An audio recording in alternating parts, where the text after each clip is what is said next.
Welcome to the video lecture series of Grade 10 Chemistry, Metals and Non-Metals. Today we will be discussing about the chemical properties of metals.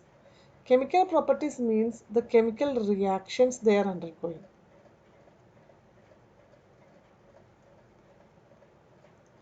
In the last video, we already discussed about some of the physical properties of metals.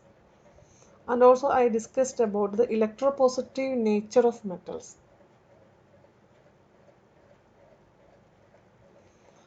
Electropositive nature, or we can call it as electropositivity, which means that metal can lose electrons. They lose electrons and form positive ions.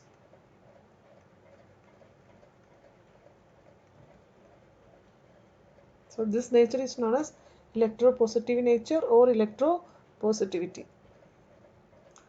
So if you write some examples like sodium, it can lose one electron and form Na plus ion. And this number of positive charges depends on the valence electrons. If an atom has one valence electron, it loses one electron and form one positive charge.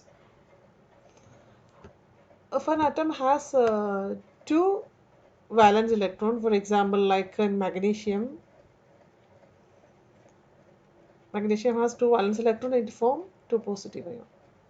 Which means during chemical reactions, magnesium loses two electrons and form magnesium two positive ions. What about aluminum? Aluminum has three valence electrons and it loses these three electrons and form aluminum 3 plus ion. So generally we can say metals are electropositive in nature, which means that they lose electrons and form positive ions.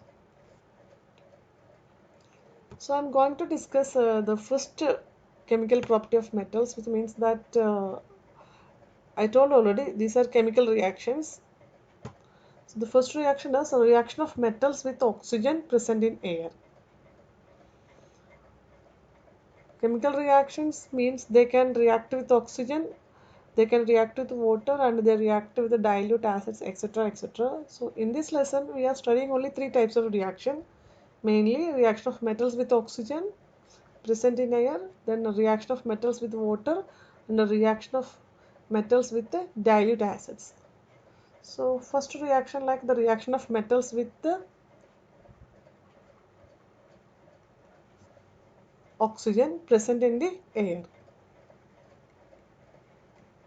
Reaction of metals with oxygen present in air.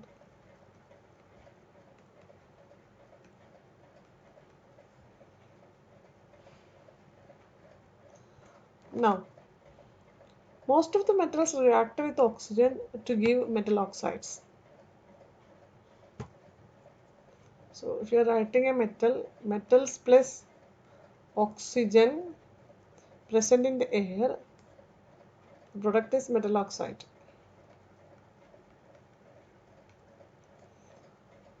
The vigor of reaction depends on the chemical reactivity of metals. Some metals react with oxygen even at room temperature. So some metals react at room temperature, but some metals react on heating. They will react only in presence of heating, while some others combine on strong heating and some do not combine with oxygen.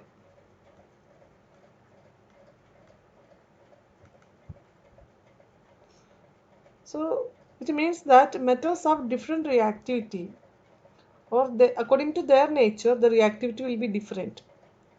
So some metals react with oxygen at room temperature, some react on heating, small heating is required, but some react only if you heat very strongly, and some of the metals do not combine with the oxygen even on strong heating. So which are the metals actually react at room temperature? We can discuss that first. If you are taking highly reactive metals like sodium, potassium, and lithium, these metals are highly reactive metals.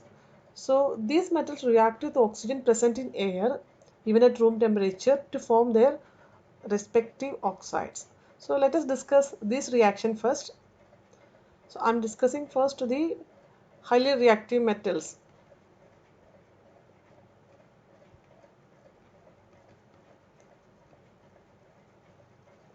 Highly reactive metals like lithium, sodium and potassium. What happens when they react with the oxygen? We already discussed it is when these metals or any metal, when they combine with oxygen, we get a metal oxide. For in the case of sodium, sodium plus oxygen O2. And sodium is a solid substance and oxygen is gas. And this reaction occurs at room temperature.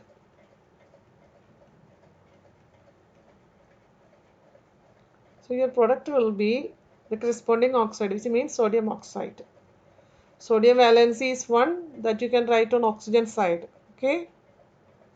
Then what is the valency of oxygen? That is 2 that you will be writing on sodium side. So this is called a sodium oxide.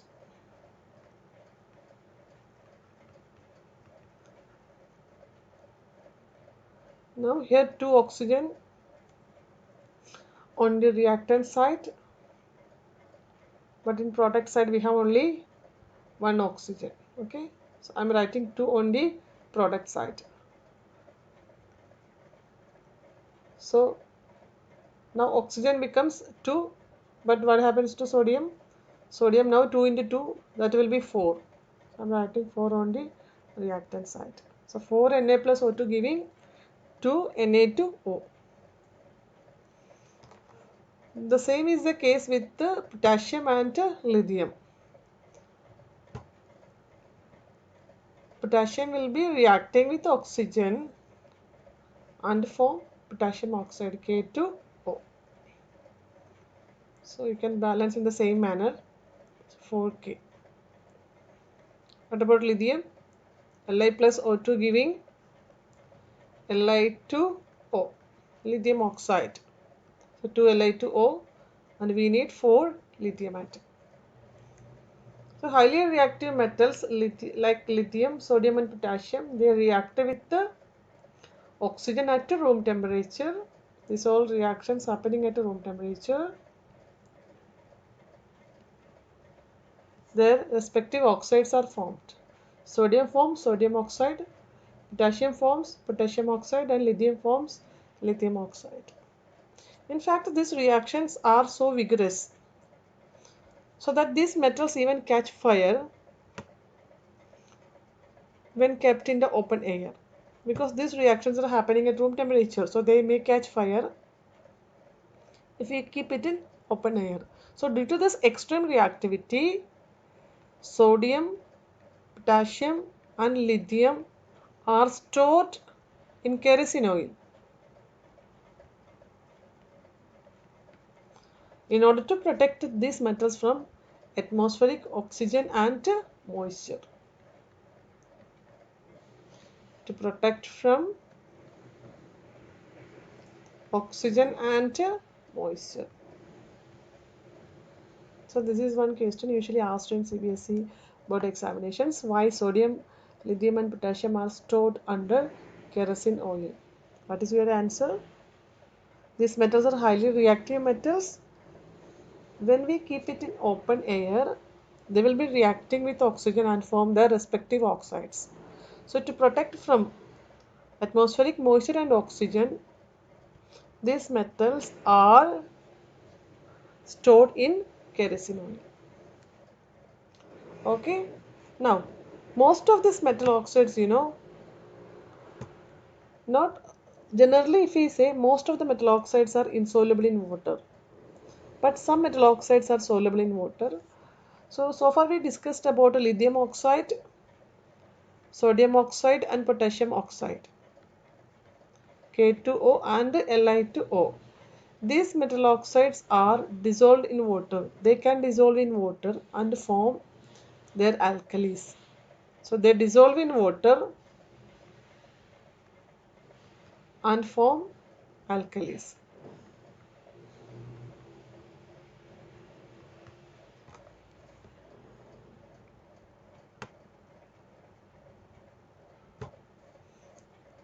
So Na2O, sodium oxide. Okay. This, if you are dissolving in water, the product is sodium hydroxide, which is a strong alkali. Sodium hydroxide.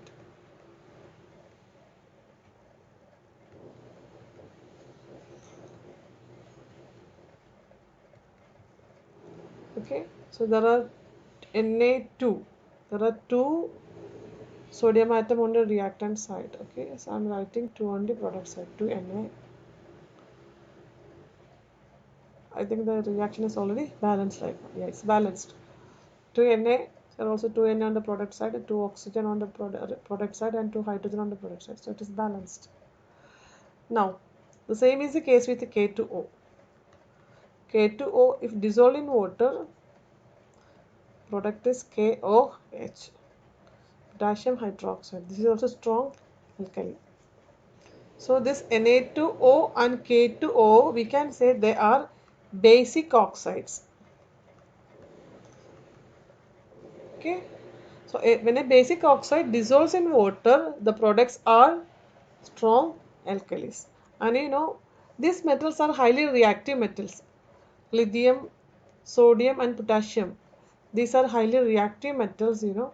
So the metal oxides and hydroxides of a reactive metal are usually basic in nature.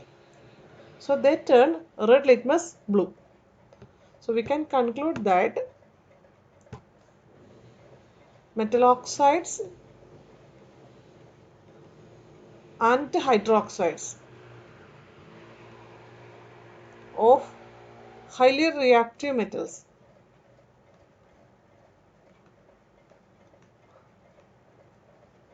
are basic in nature. How do we test the basic nature? We need to dip red litmus paper so that it turns blue. So that turn red litmus paper into blue.